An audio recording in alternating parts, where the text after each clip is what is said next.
नमस्कार, दिन भर के अंतर्राष्ट्रीय खबरों पर आपका स्वागत है। आज के कुछ इंपॉर्टेंट हाइलाइट्स कि रूस के पूर्व रक्षा मंत्री और सेना प्रमुख के खिलाफ आईसीसी ने अरेस्ट वारंट जारी कर दिया है। इससे पहले राष्ट्रपति पुतिन के खिलाफ भी अरेस्ट वारंट जारी किया जा चुका है, जिसके कारण उन्हें कई इंटरनेशनल मीटिंग्स स्किप करनी पड़ी। इसके अलावा पीएम मोदी एससीओ मीटिंग को स्किप करते हुए सीधे रूस यात्रा पर जाने वाले हैं। भारत और रूस ने मिलकर के एक नई हिस्ट्री क्रिएट कर दी है, जहां पर दोनों ही देशों ने साइबेरिया रूट का इस्तेमाल करना शुरू कर दिया है अपने ट्रेड्स को बढ़ाने के लिए। इसके अलावा पाकिस्तान पीओके से लेकर के बलूचिस्तान तक कई बड़े मिलिट्री ऑपरेशन करने जा रहे हैं। वहीं नेपाल ने एक बार फिर अपने मैप को बदलते हुए बताया है कि भारत के कई हिस्से उसी के हैं। आज के इस वीडियो में भारत, नेपाल, रूस, चीन और यूरोप से जुड़ी हुई कुछ अंतर्राष्ट्रीय खबरें इस वीडियो में हम आपको बताने वाले हैं। यदि आपको हमारी ये सीरीज पसंद आ रही है तो इसे लाइक और चैनल को सब्सक्राइब जरूर कीजिएगा। सबसे पहले और इम्पोर्टेंट अपडेट की बात की जाए तो रिसेंटली भारत और बांग्लादेश ने एक बहुत ही इंपॉर्टेंट सैन्य समझौते पर साइन किए हैं, जिससे चीन की रातों की नींद उड़ चुकी है। अब भारत हो या फिर चीन, दोनों ही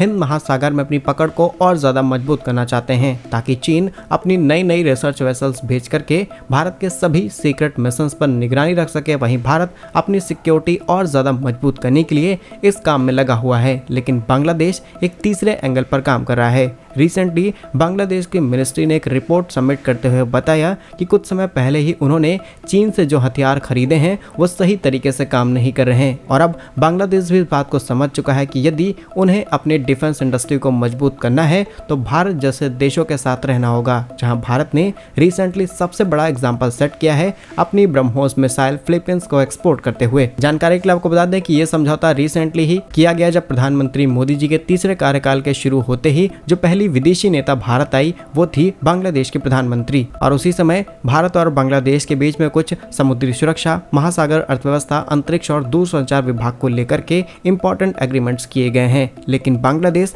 बहुत ज्यादा स्मार्ट है, वो इस बात को समझता है कि उसे भारत और चीन दोनों के साथ दोस्ती बराबर लेकर के चलनी है। आज बांग्लादेश के पास जो भी विदेशी मुद्रा भंडार है उसका करीब 80% हिस्सा उनके एक्सपोर्ट बिजनेस से आता है, और एक्सपोर्ट में भी वो मैक्सिमम अपनी टेक्सटाइल इंडस्ट्री से बने हुए प्रोडक्ट एक्सपोर्ट करते हैं। और उन सभी टेक्सटाइल प्रोडक्ट को बनाने के लिए जो रॉ मटेरियल है वो सीधे सस्ते दामों पर चीन से इंपोर्ट कराया जाता है। और अगर चीन अपनी एक्सपोर्ट ड्यूटीज इंक्रीज कर देता है तो बांग्लादेश की अर्थव्यवस्था में सीधे नुकसान हो सकता है। और बांग्लादेश भारत से भी रिश्ते मजबूत करना चाहता है, क्योंकि हम बांग्लादेश को डायरेक्टली पाइपलाइन के जरिए हाई स्पीड डीजल एक्सपोर्ट करते हैं, कपास, मोटर व्हीकल्स, शुगर, लोहा इस्पात, एल्यूमिनियम, बिजली, electrical and electronic equipment directly export करते हैं। लेकिन ये समझौता चाइना के मेड इन चाइना घटिया क्वालिटी डिफेंस इक्विपमेंट्स की वजह से बांग्लादेश को लेना पड़ा है। अगली इंपॉर्टेंट अपडेट की बात की जाए तो आर्टिकल 370 रद्द होने के बाद कश्मीर पहली बार पाकिस्तान से कोई टीम विजिट करने वाली है। लेकिन क्या इससे दोनों ही देश के रिश्ते सुधारे जा सकते हैं?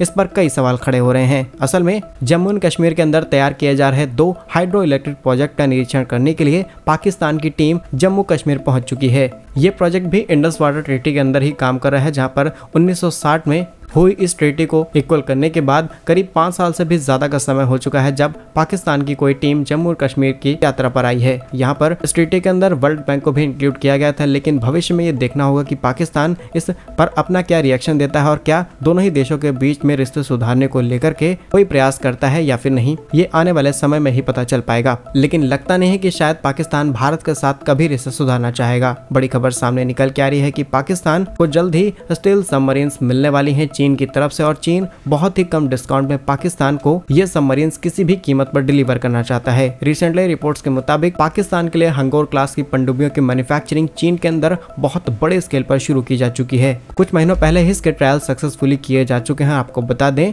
हंगोर क्लास सबमरीन्स में AIP टेक्नोलॉजीज लगी है। AIP टेक्नोलॉजी एक ऐसी टेक्नोलॉजी है जिसमें सबमरीन बहुत लंबे समय तक पानी के अंदर रह सकती है, क्योंकि नॉर्मल सबमरीन्स की तरह उसे अपना फ्यूल बर्न करने के लिए, ऑक्सीजन लेने के लिए बाहर नहीं आना पड़ता।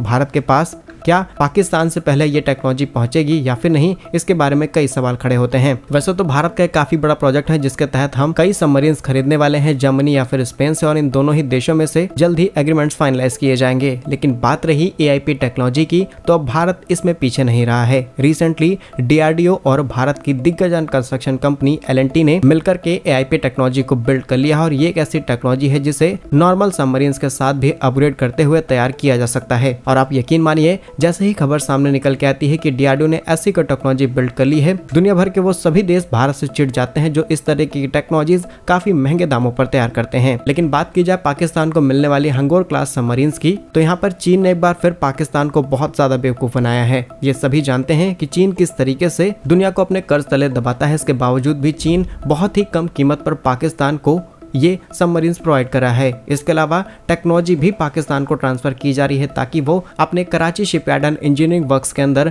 करीब 4 ऐसी सबमरीन खुद से तैयार कर सकें। वहीं चीन ये सारी चीजें इसलिए कर रहा है ताकि वो हिंद महासागर में अपनी पकड़ मजबूत कर सके और भारत के मिशन पर निगरानी रखी जा सके। लेकिन भारत भी इस चीज को लेकर के पूरी तरीके से सतर्क है और हम जल्द ही अपनी सबमरीन डील फाइनल करने जा रहे हैं। अगली बड़ी इंपॉर्टेंट अपडेट की बात की जाए तो ये सामने निकल के आ रही है भारत और नेपाल के सीमा विवाद से जुड़ी हुई। रिसेंटली नेपाल के अंदर 100 रुपए का नोट पब्लिश किया जाता है जिसमें भारत के कुछ हिस्से अपने मैप के अंदर शो किए जाते हैं। लेकिन ये मामला शांत हुआ ही था कि अब नेपाल के प्रधानमंत्री पुष्प कमल दाहाल प्रचंड ने ऑफिशियली अनाउंसमेंट कर दी है कि ये जो हिस्से हैं ये ऑफिशियली नेपाल के ही हैं और इससे दोनों ही देशों के बीच तनाव बढ़ सकता है। रिपोर्ट्स के मुताबिक नेपाल के मैप में जिन भारत के हिस्सों को अपना दिखाया गया है उसमें शामिल है लिम्बियादुरा, कालापानी, लिपुदर्रा, महाकाल नदी के पूर्व क्षेत्र का जितना भी हिस्सा है वो सभी उनका है। और उनका कहना है कि करीब 1816 में नेपाल और ईस्ट इंडिया कंपनी के बीच में इस इम्पोर्टेंट ट्रीटी को लेकर के एग्रीमेंट्स किए गए हैं और उनके पास जरूरी डॉक्यूमेंट्स भी हैं और मैप्स भी हैं जिससे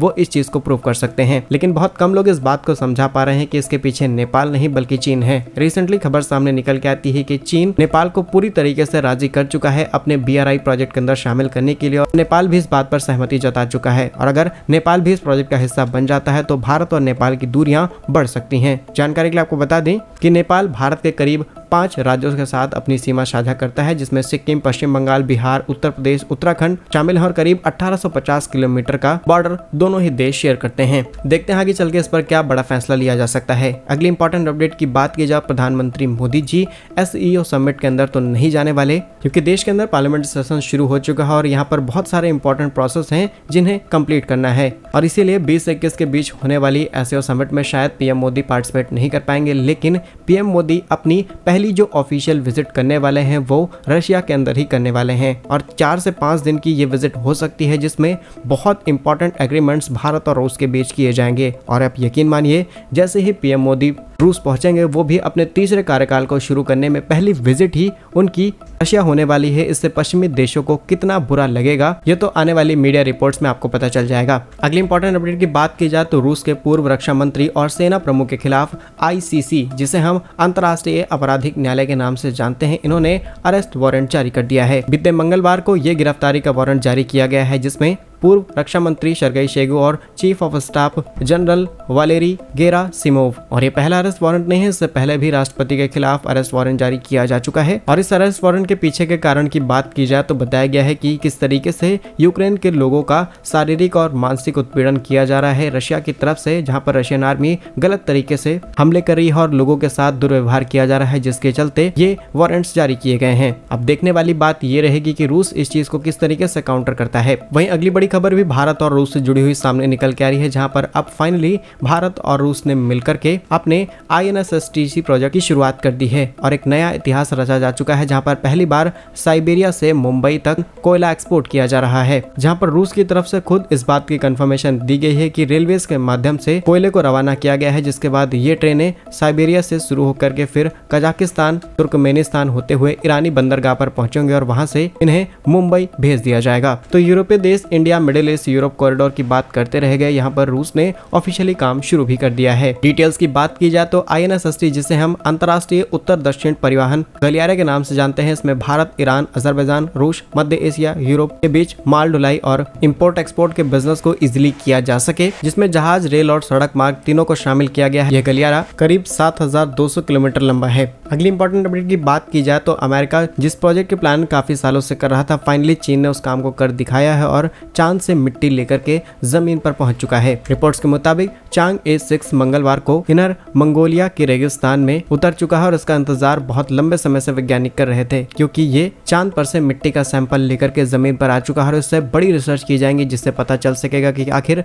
चांद पर कौन से मिनरल्स पाए जा सकते हैं, वहां पर कभी ह्यूमन लाइफ थी या फिर नहीं, और आगे चल के क्या हो सकती है या फिर नहीं, इस पर सारी रिसर्च अब आसानी से की जा सकती है। अगली इंपॉर्टेंट पाकिस्तान से निकल के आ रही है, जहां पर POK से लेकर के बलूचिस्तान तक पाकिस्तान बड़े मिलिट्री ऑपरेशन करने जा रहा है, जिसे नाम दिया गया है अज़्म-ए-इस्तेहकाम। यहाँ पर पाकिस्तान ये सारे एक्शन चीन के इशारे पर ले रहा है, क्योंकि चीन ने पाकिस्तान को धमकाया है। असल में यहाँ पर कई ऐसे चरमपंथी ग्रुप हैं जो पाकिस्तान को बहुत ज्यादा डैमेज कर रहे हैं, और इन्हीं की वजह से अफगानिस्तान के साथ भी इनके कॉन्फ्लिक्ट शुरू होते रहते हैं, और जल्द ही पाकिस्तान की तरफ से अफगानिस्तान पर भी कई हमले किए जा सकते हैं, और ये सारा सब कुछ चीन के इशारे पर किए जा रहे हैं। सोचने वाली बात यह है कि पाकिस्तान अपने चरमपंथियों को तो मारना चाहता है, वहीं जब इनके आतंकवादी भारत के अंदर आकर के कोई दुर्घटना को अंजाम देते हैं, तब पाकिस्तान बिल्कुल चुप ही बांध देता है। इन सभी खबरों पर आप क्या सोचते हैं हमें कमेंट्स में जरूर बताइए। यदि आपको हमारी ये सीरीज पसंद आई तो इसे लाइक और चैनल को सब्सक्राइब जरूर कीजिएगा। वंदे मातरम, भारत माता की जय।